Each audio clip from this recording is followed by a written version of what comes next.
Hi అండి, అందరికీ నమస్తే. నేను మీ ప్రియ, మన ఎస్ఎస్ గారికి స్వాగతం. ఈరోజు మన వీడియోలో టాపిక్ వచ్చేసి, ఇప్పుడైతే నేను మిద్దె మీద ఉన్నాను. దొండకాయలు చూడండి ఎలా వేలాడుతున్నాయో. అయితే ఇంటికి అయితే చుట్టాలు వచ్చేది. ఇదిగోండి, దానివల్ల అందరికీ తెలిసిందే కదండి. Hi hi. ఎప్పుడు ఎక్కువ హార్వెస్ట్ ఉండేటప్పుడు అయితే అక్క వస్తుంది, చక్కగా కోసుకొని వెళ్తుంది.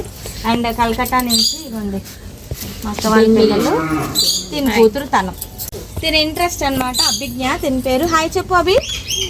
ఆరపాప ఫ్రెండ్ అండి, మన ఆరాధ్య ఫ్రెండ్ అనమాట. దొండకాయలు కోద్దాం అని చెప్పి ఇవ్వండి స్టాండ్ అయితే ఇట్లా ఎక్కింది. ఇక్కడ ఎక్కు, పైకి ఎక్కు నాన్న, పైకి ఎక్కి దొండకాయలు పోయి నించో. అయితే ఈరోజు మన స్టార్టింగ్ హార్వెస్ట్ దొండకాయలతో స్టార్ట్ చేసేద్దాం. ఇవ్వండి చాలా దొండకాయలు అయితే ఉన్నాయి. నాకు తెలిసి దగ్గర 2 కేజీలు పైనే వస్తాయి దొండకాయలు అయితే. దొండకాయలతో పాటు ఇంకా ఆనపకాయలు ఇంకా చాలానే ఉన్నాయి. కోసిన తర్వాత చూపిస్తాను. కోసుకుంటూ కొన్ని ముచ్చట్లు అయితే పెట్టుకున్నాం. వచ్చేయండి.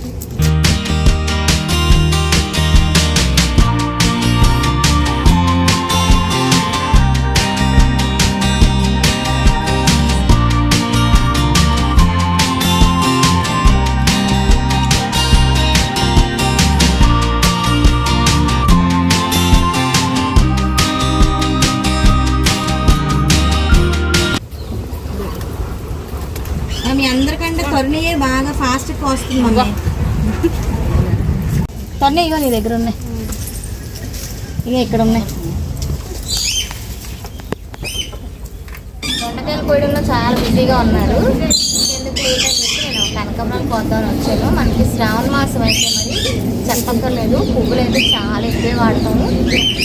దేవుడికి అయితే ఇలా దండలు కట్టేసి వేస్తూ ఉంటాం. అలాగే మన మిద్దె తోటలో కాకుండా ఇంకా బయట నుంచి కూడా నేను పువ్వులు కొనేసి తెస్తాను. శ్రావణ మాసంలో పువ్వులు ఎక్కువ కదండి. 3-4 చెట్లకి అయితే కనకాంబరాలు చాలా ఉన్నాయి. కోసేద్దాం అన్నీ కూడా.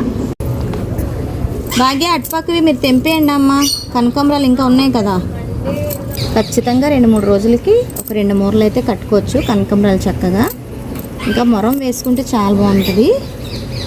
మొరం మొక్క లేదండి, బోల్డ్ అంత మొరం చేశాను. దగ్గర ఒక 10 కుండీల్లాగా. ఒకసారి చనిపోయినాయి అవన్నీ. మళ్ళీ ఇప్పుడు వర్షాకాలం కాబట్టి మనకి నార్లు అమ్ముతారండి. మొరం కట్ట ఒక 10 రూపాయలు ఎంతో ఉంటుంది.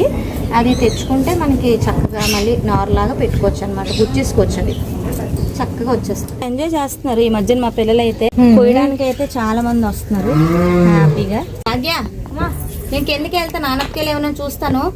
అక్కడ నేతి బీరకాయలు ఉన్నాయి కదా, కోసి తెచ్చేస్తారు మీరు. ఆనపకాయల దగ్గరికి వెళ్తానే. ఈ హోమ్ లో కూడా చాలానే బీరకాయలు ఉన్నాయండి. అన్ని చాలా లేతగా ఉన్నాయి. మేము పాదులు అయితే పైకి ఎక్కించలేదు, ఎందుకంటే ఇంకా పైన కట్టలేదండి. అందుకే అలా గోడపైకి వేసాము.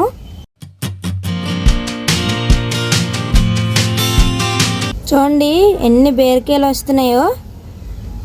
ఇంకా ఉన్నాయండి, ఇంకా అటువైపుకి కూడా ఉన్నాయి బీరకాయలు. ఇవన్నీ నేతి బీరకాయలు అండి.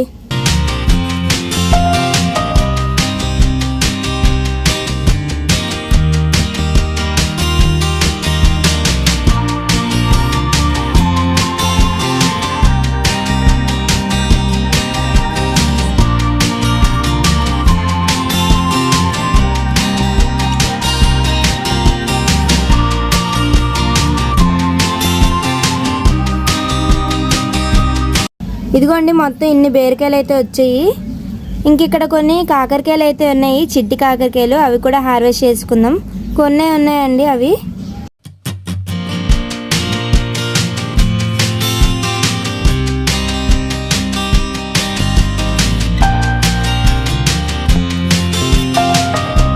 ఇక్కడ వెరైటీ సొరకాయ అయితే ఉంది, మంచిగా ఉంది. ఇది కూడా హార్వెస్ట్ చేద్దాము. అభి కోస్తావా, సిజర్ తో కోస్తావా? దాన్ని నేను పట్టుకుంటా. ఇది ఫస్ట్ కాయ. ఇక్కడ కట్ చేయి. వావ్ సూపర్, నీ అంతే ఉంది, పట్టుకో నాడు. ఇంకా అక్కడ ఆనపకాయలు ఉన్నాయి అక్క, చూద్దాం రా. ఇక్కడ కొన్ని బర్బాటీలు ఉన్నాయి. ఆ 2 ఆనపకాయలు కోసి అక్క, ఇదిని అది కోసి 1 విత్తనాలు కుంచే. ఇక అభి దగ్గర ఉంది కొన్ని బర్బాటీలు ఉన్నాయి, కోసిద్దాము. క్యాచ్, పట్టుకెళ్ళి మమ్మీకి ఇచ్చి. సిరి అక్కడ వంకే అని చూడు, చూడు ఇంకా అక్కడ ఏమైనా ఉన్నాయా అక్క? అక్కడ ఉన్నాయి కోసి బర్బాటీలు. ఇక్కడ మనకి ధనాస్ గోంగూర ఉందండి. ధనాస్ గోంగూర కూడా కొంచెం కోసుకున్నాము. ఆకులు అయితే కోసేస్తున్నాను, కాడలు అలా వదిలేస్తాను. మనం చాలా మటుకు గోంగూర అంతా పంచాను కదా, మొత్తం మడంతా ఖాళీ అయింది. ఇది ఒక వెరైటీ గోంగూర అన్నమాట. చాలా పెద్ద పెద్ద ఆకు వస్తుంది అండ్ టేస్ట్ కూడా చాలా బాగుంటుంది. ఇది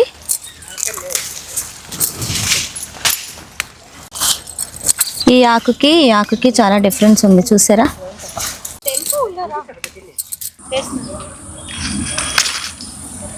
ఈ వంకాయ చూసారా, పొడవు వంకాయలో నలుపు అనమాట. ఇన్నాళ్ళు మనం వైట్ పెంచే వాళ్ళం కదా, ఇది బ్లాక్ అన్నమాట. కోసేసాను, చూద్దాం ఎన్ని వచ్చా. తీసుకురా, వేయింగ్ మిషన్ తీసుకురా. ఇక్కడ పెట్టినా నీ చెంగులో చూడలేదు, తర్వాత వేసు. ఏంటంటే బుట్ట వెయిట్ తీయాలి కదండి, బుట్ట వెయిట్ తీసేసి అప్పుడు ఎన్ని వచ్చాయి చూద్దాము. ఇప్పుడు వేద్దామా? ఇందులో నుంచి తీసేసి దగ్గర మనకి ఒక పావు తక్కువ 3 కేజీలు అయితే దొండకాయలు వచ్చినాయండి. హ్యాపీ కదా, వారానికి ఇలా వస్తున్నాయి అనమాట. ఈ రోజు వీళ్ళు వచ్చారు కాబట్టి లక్కీ. మమ్మీ కొంచెం తీసుకొని అక్క నువ్వు పట్టుకెళ్ళి, ఎందుకంటే దొండకాయలు తిని మా పిల్లలకి బోర్ కొట్టేస్తుంది అసలు. చాలా మంచిదమ్మా. అంటే దొండకాయలు ఒకసారి కర్రీ, ఒకసారి ఫ్రై, ఒకసారి కొబ్బరి వేసి అలా రకరకాలు చేస్తున్నారు, అయినా సరే బోర్ కొట్టింది. చాలా దొండకాయలు వచ్చాయి. బీరకాయలు పచ్చడికే అక్క, బీరకాయలు అక్కర్లే, దొండకాయలే కదా ఎక్కువ మంది కోసం ఇంకా చాలా సేపు, అందుకని వెయిట్ చేసాం. అక్క ఏం తీసుకెళ్తావు? మీ ఇష్టం మమ్మీ, మీకు ఏం కావాలి తీసుకోండి. కొంచెం దొండకాయలు చాలు, కొంచెం దొండకాయలు కావాలంటే అభి కడుదాం. అభి నీకేం కావాలి? చికెన్ కావాలా? అమ్మో, ఏం తినవా ఇవి? ముక్క అంతే, ఆ ముక్క రుచుకొని తింటుంది. ఇవి కావాలా? నీకు కూడా దొండకాయలే కావాలా? Okay, very good. మేమైతే ఎప్పటికప్పుడు కోసుకుంటూనే ఉంటాం కాబట్టి ఆ టేస్ట్ అది మేము చూస్తూ ఉంటాము. వచ్చిన వారికి ఇలా ఇస్తూ ఉంటే ఏంటంటే వారు కూడా హ్యాపీ ఫీల్ అయ్యి ఎంతో కొంత గార్డెనింగ్ స్టార్ట్ చేస్తారనమాట. దానికోసం ఎవరు వచ్చినా కొన్ని శాప్లింగ్స్ కానీ, కొన్ని తెంపిన హార్వెస్ట్ చేసిన కూరగాయలు కానీ, ఏదంటే ఎవరైనా వస్తే పూజకి పనికొచ్చే పువ్వులు కానీ ఇలా ఇస్తూ ఉంటే ఏంటంటే వాళ్ళకి ఒక రకమైన ఇంట్రెస్ట్ అనేది కలుగుతుందండి. సో దానివల్ల ఏంటంటే ప్రతి ఒక్కరిని ఎంకరేజ్ చేస్తూ ఉండాలి. గార్డెనింగ్ వైపు మళ్ళిస్తూ ఉంటే మనం ఆనందంగా ఉంటాము, ఆరోగ్యంగా కూడా ఉంటాం అనమాట. ఓకేనా అక్కడ? నీకు ఏం కావాలో తీసుకో. మళ్ళీ 2 రోజులకి మళ్ళీ మాకు ఇంకొక రకం వచ్చేస్తాయి అనమాట. సో హార్వెస్ట్ నచ్చిందండి, నచ్చితే మరి లైక్ చేయండి, మంచిగా కామెంట్ చేయండి. మరొక మంచి వీడియోతో మేము ముందుకు వస్తాను. అంతవరకు మేమందరం కూడా సెలవు తీసుకుంటాం. సమస్తలోక సుఖినో భవంతు. చాలా బాగుంది.